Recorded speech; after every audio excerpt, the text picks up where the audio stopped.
Good afternoon and good morning to some, to Digital at Sea Asia Pacific. My name is Ed Wendlandt, and I am a member of the Digital at Sea North America Steering Committee and the president of RTCM.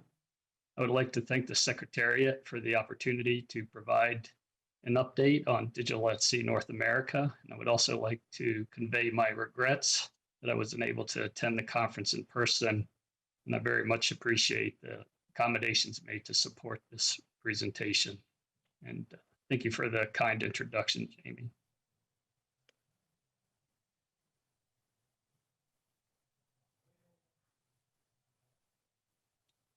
So let me provide an update on the 2022 conference, which we just held, and discuss the conclusions and recommendations from the North America conference, and provide a brief update on plans for the 2023 conference. So our 2022 conference was the 7th in the North American Regional Series and the first one held under the Digital at Sea name.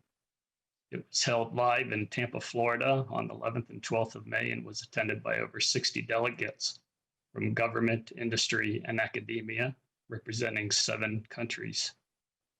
The theme, Navigating Our Digital Waterways, focused upon the broadening application of the maritime information environment that digitalization is creating, and the many initiatives that have advanced since the last North American conference of November 2019.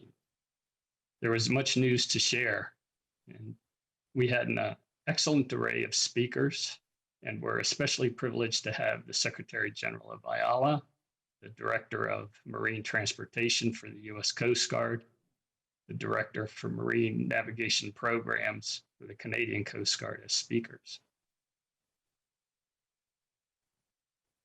In the next few slides, I would like to include the topics in each of the sessions, which are provided for your reference. I will move through them rather quickly and just highlight a few of the key points. First session provided updates on e-navigation plans and implementation strategies for North American countries, along with international initiatives by IALA and IHO. The delegates conveyed a strong desire to harmonize North American digitalization with the international initiatives, which we've heard as a theme throughout this conference as well. The second session included reports on specific initiatives and programs as shown here. Overall, the first 2 sessions were designed to evoke the questions, answers to the questions: what's happening now? What's your plan? When will it happen? What are the benefits? And how can partners contribute? Our sessions 3 through 6 focused on digitalization on the near horizon and today, with a full session on VDES, which ranged from its history to its potential application. This session combined representatives from both government and industry, including a report from a VDES service provider. Session 4 was dedicated to MSI in the US and Canada. The National Oceanographic and Atmospheric Administration and the Canada Hydrographic Service discussed developments related to S100 and other standards, their implementation plans in both the US and Canada.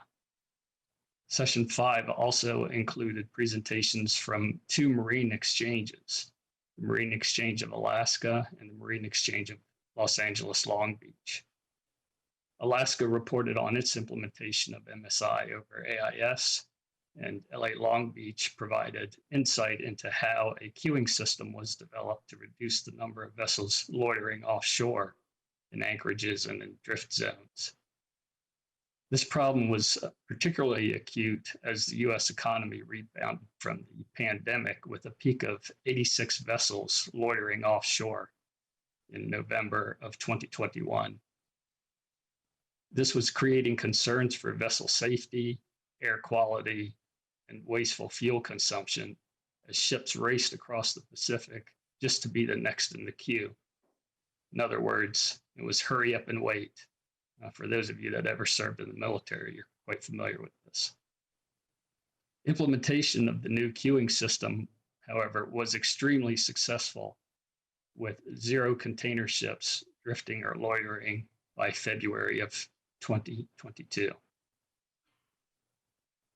Session 6 included a presentation on mass from the perspective of the Classification Society, the American Bureau of Shipping, or ABS, and an automated weather observation system that resulted from a successful partnership of the U.S. Army Corps of Engineers, NOAA, and the U.S. Maritime Administration, also known as MARAD.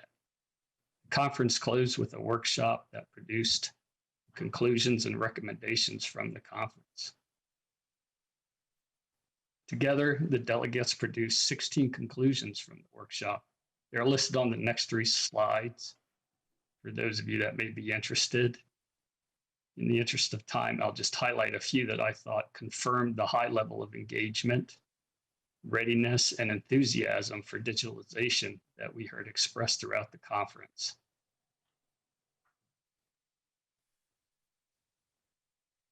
For instance, number 2, there remains a great deal of work to accomplish the goal of digitalization and vastly improved marine navigation capabilities and services. And 5, we can continue to learn useful lessons from mariners and shore authorities that have used existing communications and data to solve real-world problems. And I think our marine exchange of LA Long Beach example was a prime case study for this. Number 7, as new products are developed, harmonized portrayal will be critical to targeted service, delivery, and successful use by the mariner. And 11, it was clear that the success of our efforts will require a resilient PNT source with backup. And finally, 15, the maritime single window concept promises to provide many benefits in efficiency and accuracy of information required to be reported by ships for arrival and departure. Similarly, the workshop produced a set of 9 recommendations that were included in the conference report. I highlighted just a few that the delegates especially believed IALA could help raise the level of awareness through notification of its members and cognizant authorities. For instance, number 2, national authorities need to evaluate the new communication resources as part of their transition plans to determine the most viable products and services. And number 5, to encourage FAL member states to publish a national ship report registry that supplements the IMO compendium with report templates and their data elements that have not yet been included in the IMO compendium. And they also felt that IALA members should continue to coordinate the development of harmonized portrayal. So what's next?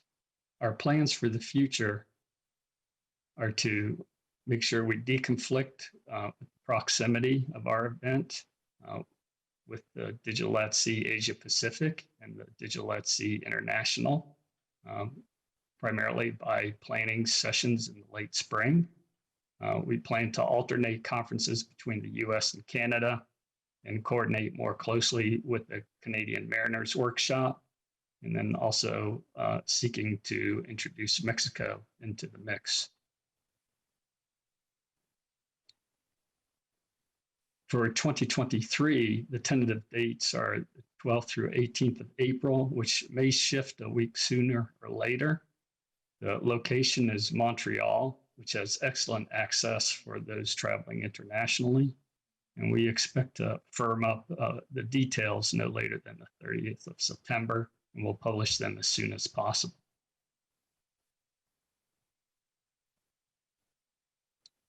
I've included our contact information for anyone interested in more details about Digital at Sea North America or general inquiries about RTCM.